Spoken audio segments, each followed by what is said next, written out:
Good afternoon. Today we have with us the Venerable Master Hua and Dharma Master Heng Shi from the sagely city of 10,000 Buddhas in Talmadge, California.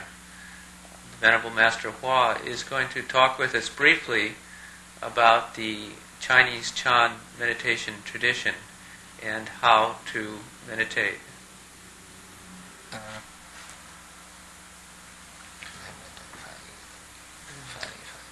Dharma Master Heng Shi will translate for the Venerable Master Hua.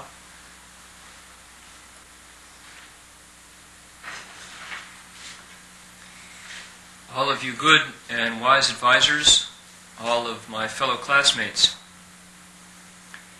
Chan meditation is a part of Buddhism, and this part of Buddhism requires that you concentrate your mind. Concentrate to the point where you have no confusion left.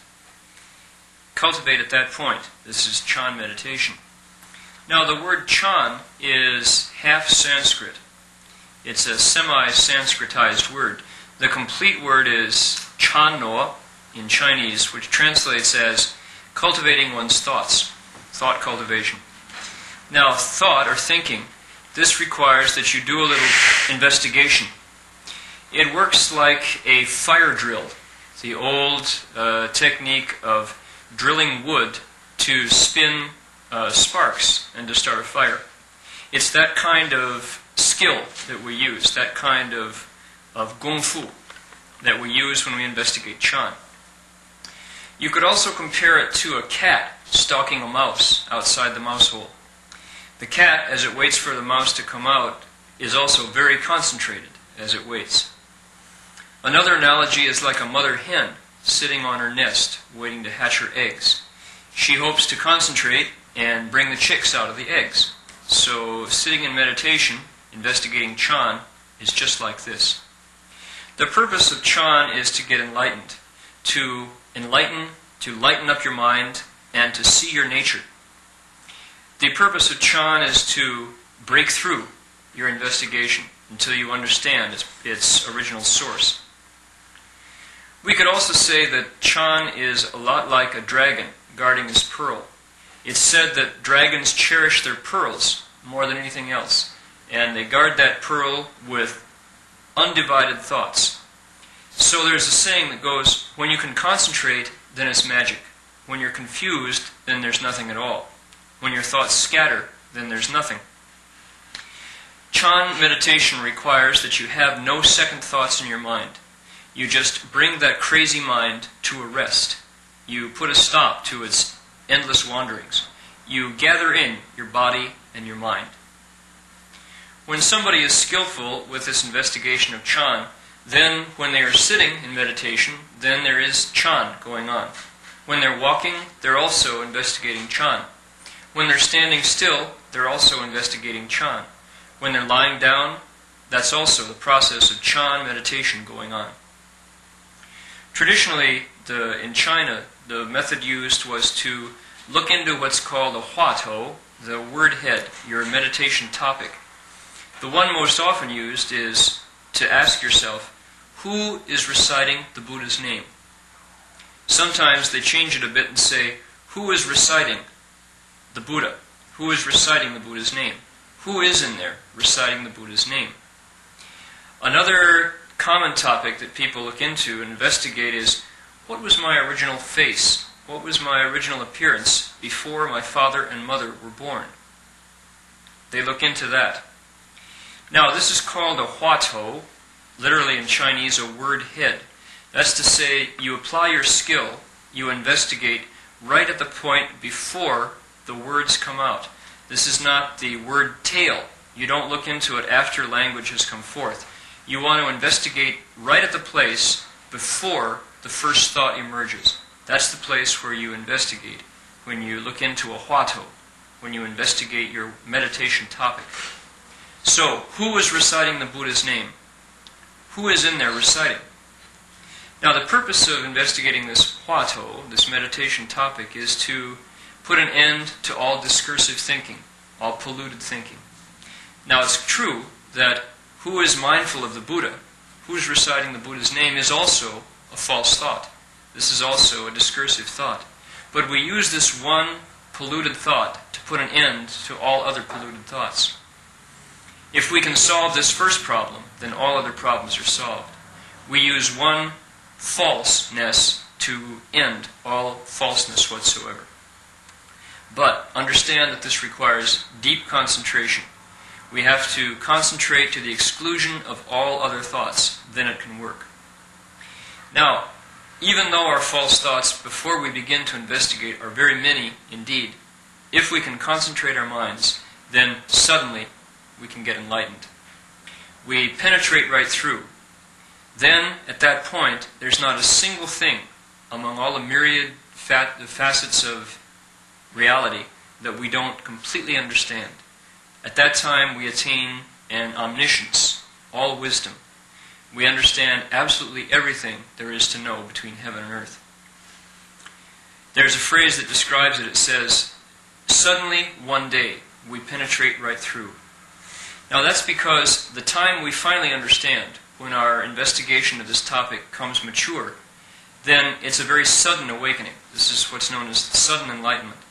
And at that point, we are enlightened. There's absolutely nothing that we don't understand at that point.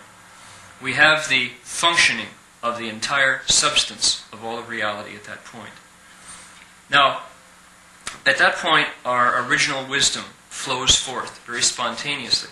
We have the working of great wisdom, so it's called the great functioning of the entire substance.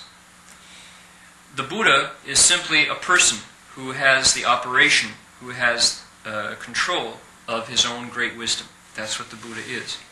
So we want to attain the state of great wisdom, of omniscience. So what do? We investigate the Dharma door, the method of Chan meditation. Are the other methods good? Yes, they are. The Buddha taught 84,000 different kinds of meditation methods, different kinds of Dharma doors, they're called. And yet every single one of them is a road towards Buddhahood. Whichever method is appropriate to us, whichever one we like, that's the one that's right to use. You can't say that the others are all secondary. It depends on our own particular preference, which one we use. No matter which method we do adopt, however, we all require concentration. Every one of those methods means we need to concentrate our minds. Whether we investigate Chan, whether we follow the teaching school's principles, whether we recite the Buddha's name with the Pure Land Dharma door, whether we hold mantras and investigate the esoteric school, or whether we hold the moral rules and investigate the Vinaya, every one of these methods is just as good as the others. It depends on our preference. And each one of them requires concentrating to the ultimate point, to where there's not a single other discursive thought in our mind other than the one meditation topic that we constantly focus on. We focus our concentration until the stove is white hot, until our fire is at a peak heat. Right at that point, it's said that when the mountains fall down and the waters dry up, and we fear that there's no further road ahead, just at that point, beyond the bright flowers, appear the lights of another village. That's the state that we want to reach and maintain. It's said that you climb to the top of the 100-foot pole and then take one more step. At that point, if you can do it, then everywhere within all the 10 directions of the compass, your Dharma body manifests. 坐禅这一法，你先要端然正坐，这个左腿压右腿，这样子结上双夹趺坐。这个双夹趺坐啊，又叫金刚坐。成道就是坐着这个双夹趺坐而成道的。所以我们想要学佛法，想要成圣人，也都先把这个夹趺坐练习会做了它。我们现在在万佛城啊，有的人这么一坐就可以坐14-15个钟头，有的人呢能做12、13个钟头，有的人就能做8、9个钟头。当然有的人呢，最多做的半点钟，这触发心的人能这样做，那么就有你在这个心性上啊，自己就能有无量的功德。至于做的时候啊，随时随地在什么地方都可以做，也不一定啊专门要打坐时候要有垫子垫着后边垫高一点，前边低一点，这随时随地呀都可以打坐，随时随地都在修行。你只要你做的端然正坐，这个眼观鼻，鼻观口，口问心，那么能把心置之一处，能置之一处，无事不办。这个一字啊，天得一清，地得一宁。人呢要得到一啊，就是圣人。所以嘛，你要修行，就要专一，要归一啊。归什么一呢？就一念不生。你能一念不生，就全体现。六根互动，就被云遮。你眼耳鼻舌身意一照到外景上了，那就等于这个万里晴空啊，生了乌云一样。你要是一念不生，你那个本有的大智慧就现出来了。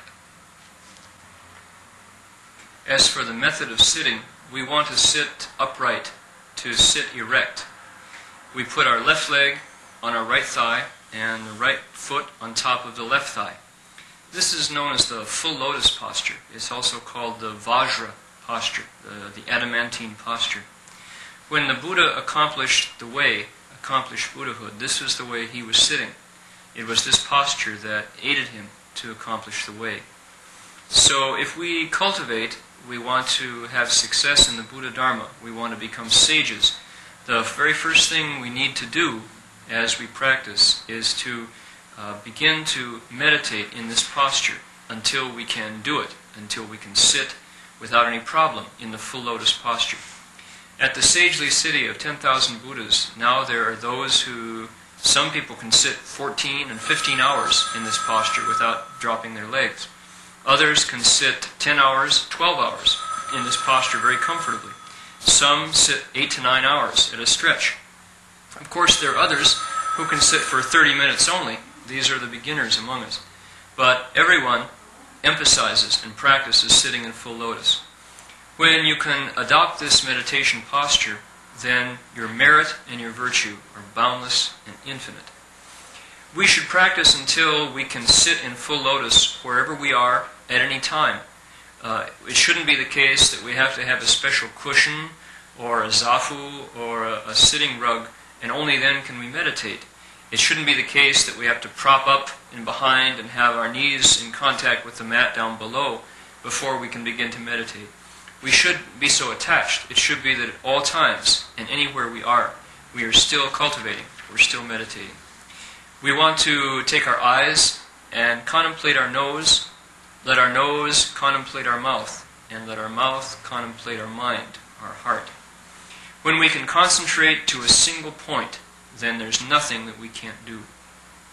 It's said that this single point is the important thing.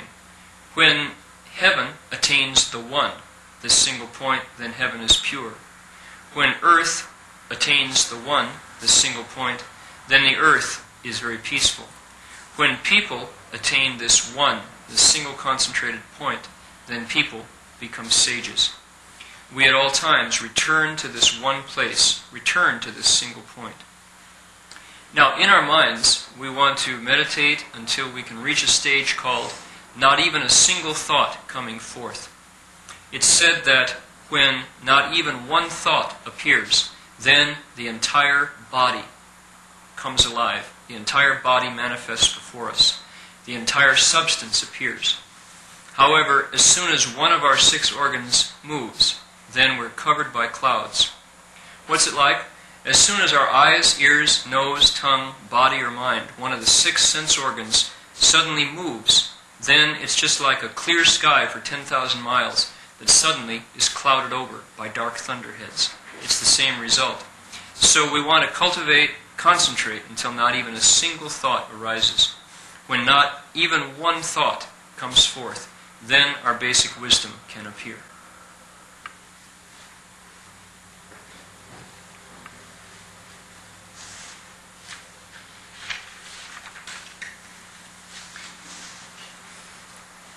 No matter what method we select as our primary focus of meditation, we let that method be our primary Dharma door. Let this be our basis of cultivation. All our other habits and practices are supporting. They are subsidiary to that primary focus of our spiritual work. This is our most important cultivation method. The others simply support it.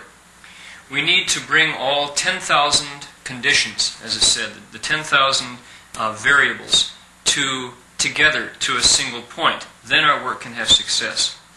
Now, as an example, we may not, on one hand, meditate and expect any kind of success or good news, and on the other hand, go ahead and drink as we please, smoke cigarettes, eat meat, indulge in promiscuous behavior. We can't do that. At the same time, expect to have any luck with our meditation.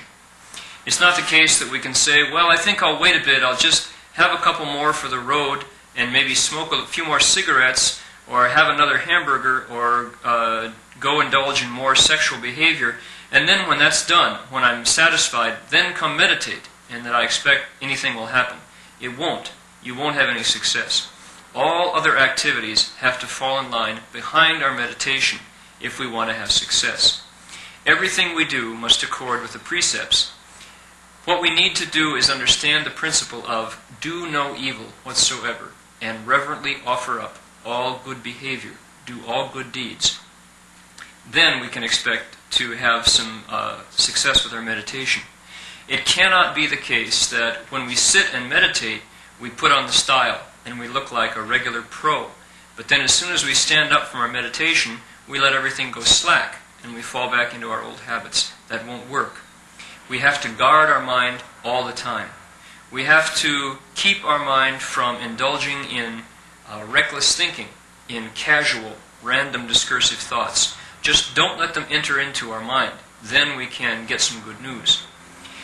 When we meditate, we have to support that time of meditation with our deportment at all other times.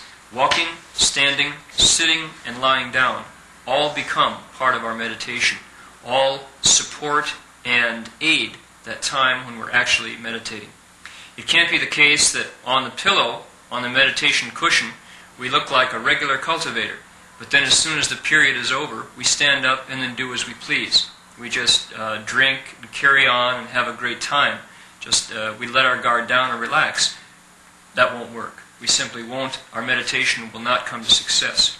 We have to be serious about it. So Confucius, when he outlined the eightfold requirements, the eightfold formula for cultivation, he said, number 1 is to cut off material desire. We have to put an end to our greed for things. Number 1 is we have to stop all thoughts of greed for wealth. We have to put an end to all thoughts of greed for beautiful forms, of wanting to have a very pleasant love life. If we can put that down, we can expect our meditation life will open up. We have to put an end to all thoughts of becoming famous. We have to stop that kind of polluted thinking if we expect to get anywhere with our Chan meditation. We have to put down all desire for good food, for delicious flavor. Then we can have success. We have to put an end to all thoughts of luxurious sleeping habits, of having a good night's sleep, because this, if we don't do it, will obstruct our meditation. When these 5 desires, wealth, sex, fame, food, and sleep, come to an end, and we don't entertain those, what are called the 5 roots of the hells, in our mind, then our meditation will really take off. If instead, however, we're simply as greedy as before for money, for sex, for fame, for food, and for sleep, if we like really good food and we get turned by delicious flavors, then our meditation won't respond. We won't get a response with our meditation. If we sleep to an excess and we're always craving a few more hours, then no matter how hard we meditate, there won't be any success. To sum it all up, the main support for our meditation is in the phrase, do no evil, but offer up all your good conduct, do all good deeds. Now, everybody knows what that means intuitively. We don't even have to ask, but how many of us can do it? Do no evil and offer up all good deeds. To have thoughts in our minds of doing evil deeds, this already is to entertain the evil. For instance, if in my mind I'm considering the possibility of going and killing someone, we just say, drop dead, and we have those thoughts in our mind, we can't expect our chan will work. Our meditation won't lead us where we want to go. If we have thoughts in our minds of cheating others, then likewise our meditation will come to nothing. If we have thoughts of making a lot of money, if we're preoccupied with getting wealthy, then our meditation won't work.